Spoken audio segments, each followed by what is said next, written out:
Hi students, NEET 2025 apply பண்ண போற ஸ்டூடெண்ட்ஸா நீங்க. அப்ப இந்த தடவை அப்ளை பண்றதுக்கு தேவையான டாக்குமெண்ட்ஸ் எல்லாமே டீடைலா ஒரு வீடியோ நம்ம போட்டிருந்தோம்.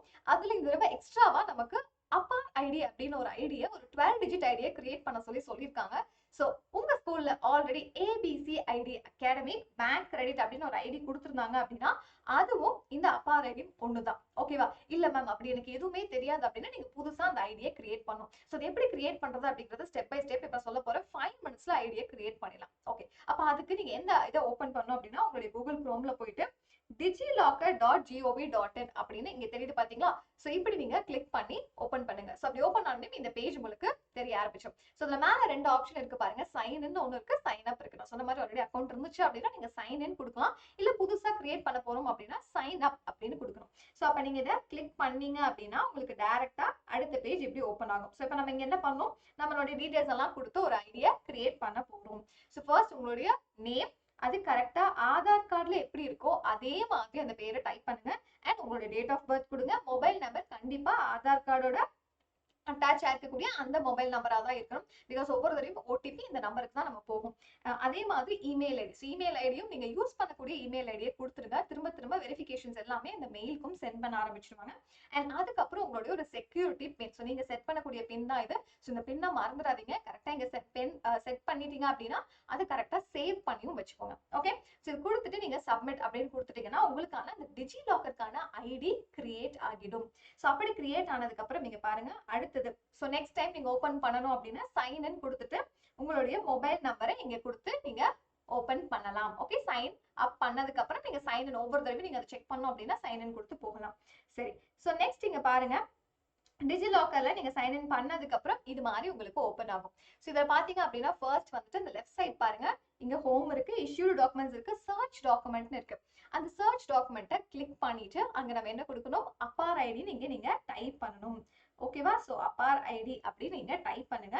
ஸோ டைப் பண்ண உடனே உங்களுக்கு இந்த மாதிரி ஒரு பேஜ் ஓப்பன் ஆகும். ஓகே, ஸோ இப்போ இந்த மாதிரி பேஜ் ஓப்பன் ஆயிடுச்சு அப்படின்னா இதுல நீங்க அகாடமிக் பேங்க் ஆஃப் கிரெடிட்ஸ் அப்படின்னு இருக்கு பாத்தீங்களா, அதை கரெக்டா செலக்ட் பண்ணுங்க. ஸோ அதை செலக்ட் பண்ண உடனே அது அடுத்த பேஜ்க்கு போயிடும். ஸோ டாக்குமெண்ட்ஸ்ல கொடுத்ததுக்கு அப்புறம் நீங்க பாருங்க அகாடமிக் பேங்க் கிரெடிட்ஸ்னு வந்துருச்சு.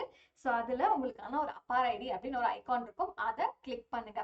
ஸோ அதை கிளிக் பண்ணிட்டீங்க அப்படின்னா அடுத்த ஸ்டெப்ல இங்க பாருங்க சம்டைம்ஸ் நம்மளுடைய டாக்குமெண்ட்ஸ் எல்லாம் வெரிஃபிகேஷன் கேட்கும். இது ஒரு சிலருக்கு கேட்கும், ஒரு சிலருக்கு கேட்காது. ஸோ அப்படி கேட்டுச்சு அப்படின்னா நீங்க ஜஸ்ட் இதை கிளிக் பண்ணிட்டு அப்டேட் கொடுத்தீங்க அப்படின்னா it will be updated. So ஒரு ஓடிபி நம்பர் உங்களுக்கு நான் சொன்னேன் இல்லையா, ஃபர்ஸ்ட் நீங்க ரெஜிஸ்டர் பண்ணா அதே மொபைல் நம்பருக்கு ஒரு ஓடிபி வரும். ஓகேவா? ஸோ அதை கொடுத்து நீங்க வெரிஃபை பண்ணி முடிச்சுக்கலாம். ஸோ நெக்ஸ்ட் ஃபைனலி இங்க பாருங்க நம்ம இதுல என்ன இருக்கு அப்படின்னு கேட்டீங்கன்னா ஆல்ரெடி நமக்கு கவர்மெண்ட்ல இஷ்யூ பண்ண எல்லா சர்டிபிகேட்ஸும் இதுல அப்லோட் ஆகி தான் இருக்கு. ஸோ நீங்க அதை செக் பண்ணி பார்த்துக்கலாம். அண்ட் நீங்க பாருங்க உங்களோட டாக்குமெண்ட்டை வெரிஃபிகேஷன் பண்றதுக்கு உங்களுடைய நேம் ஆதார் கார்டுல எப்படி இருக்கோ அதே மாதிரி கொடுக்கணும், உங்களுடைய டேட் ஆஃப் பர்த் இருக்கணும், ஜெண்டர் இருக்கணும், அண்ட் மொபைல் நம்பர் இருக்கணும். அடுத்தது ரொம்ப முக்கியமா ஐடென்டிட்டி வேல்யூன்னு ஒன்று இருக்க போது அண்ட் ஐடென்டிட்டி டைப்னு ஒன்று இருக்க போகுது.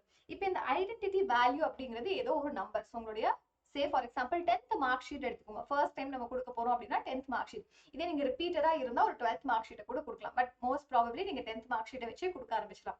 10th மார்க் ஷீட்ல உங்களுடைய ரெஜிஸ்டர் நம்பர் இருந்தா கொடுங்க, இல்ல ரோல் நம்பரோ ஏதோ ஒரு நம்பர், என்ரோல்மெண்ட் நம்பர் ஏதோ ஒரு நம்பர் இருக்கும் இல்லையா. ஸோ அந்த நம்பரை கரெக்டா சர்டிபிகேட்ல இருக்கக்கூடிய கரெக்டான நம்பரை எடுத்து இங்க நீங்க டைப் பண்ணிடுங்க. அண்ட் அந்த நம்பர் வந்து என்ன நம்பரா இருக்க போகுது, ஸோ அதுதான் நீங்க ஐடென்டிட்டி டைப்ல கொடுக்கணும். ஸோ அதுல என்ன நம்பர் எல்லாம் இருக்கலாம் இங்க பாருங்க.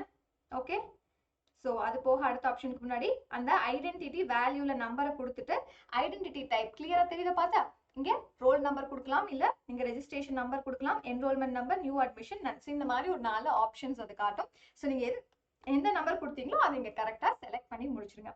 ஸோ அது போக என்னென்ன இருக்கும் அப்படின்னு கேட்டீங்கன்னா admission year. Say for example உங்களுடைய மார்க் ஷீட்ல நீங்க 2020ல பாஸ் அவுட் ஆயிருக்கீங்க அப்படின்னா ஓகேவா, ஸோ 2020ல நீங்க 10th கம்ப்ளீட் பண்ணிருக்கீங்க அப்படின்னா அதோட -1 இயர். ஸோ அப்போ இங்க அட்மிஷன் இயர் என்ன போடணும், 2019 அப்படின்னு போடணும். சே ஃபார் எக்ஸாம்பிள் நீங்க 2021 அப்படின்னா பாஸ் அவுட் ஆயிருந்தீங்கன்னா இங்க 2020 அப்படின்னு போடணும். ஓகே, ஒரு இயர் கம்மியா அட்மிஷன் இயர்ல போடணும். அண்ட் அதுக்கப்புறம் ஐஎம்எஸ் ஸ்டூடெண்ட். இதுல என்ன இஷ்யூஸ் அப்படின்னா நீங்க சிபிஎஸ்இ ஸ்டூடெண்ட்ஸ் டைரக்டா அந்த போர்டை செலக்ட் பண்ணிடலாம். தமிழ்நாடு ஸ்டூடெண்ட்ஸ்க்கு தமிழ்நாடோட போர்டு இதுல இல்ல. அப்ப நீங்க இங்க ஆக்சுவலி வந்துட்டு நன் அப்படிங்கிற ஆப்ஷனை செலக்ட் பண்ணீங்க அப்படின்னாலும் உங்களுக்கு ஐடி கிரியேட் ஆகிடும். ஸோ டிஎன் போர்டு அங்க கொடுக்கல, அதனால நன் அப்படிங்கறத செலக்ட் பண்ணுங்க, உங்களுக்கு ஐடி கண்டிப்பா கிரியேட் ஆயிடும். ஸோ அப்படி கிரியேட் ஆனதை இப்போ உங்களுக்கு காட்டுறேன். ஓகே, ஸோ நெக்ஸ்ட் ஸ்டெப்ல அடுத்தது நம்ம இதெல்லாம் கொடுத்ததுக்கு அப்புறம் இங்க பாருங்க ரோல் நம்பர் கொடுத்துருங்க. ஸோ நான் கொடுத்தது அந்த ரோல் நம்பர், அந்த ரோல் நம்பருக்கு கீழே அது என்ன ரோல் நம்பரா அப்படின்னு நான் கொடுத்துட்டேன். அண்ட் அதுக்கப்புறம் எந்த இயர்ல அட்மிஷன், ஓகே ஒரு இயர் கம்மி பண்ணி போடணும். அண்ட் அதுக்கப்புறம் ஐஎம்எஸ் ஸ்டூடெண்ட் இதுல எந்த போர்டும் Tamil Nadu board card state board அதனால நன் அப்படின்னு கொடுத்துட்டேன். ஸோ எல்லாத்தையும் கொடுத்துட்டு நம்ம கன்சென்ட்டும் கொடுத்தாச்சு. ஸோ இப்போ ஃபைனலி என்ன ஆகும் அப்படின்னா நம்ம என்னென்ன டாக்குமெண்ட்ஸ் இஷ்யூ பண்ணியிருக்கோமோ அது எல்லாமே உங்களுக்கு இங்க காட்டும். ஓகேவா? ஸோ அப்பார் ஐடி காட்டுது அண்ட் அதே மாதிரி ஆதார் கார்டு காட்டுது. ஸோ இப்போ ஃபைனலி பாருங்க உங்களுடைய பெர்மனன்ட் அப்பார் ஐடி இது மாதிரி தான் கிரியேட் ஆக போகுது.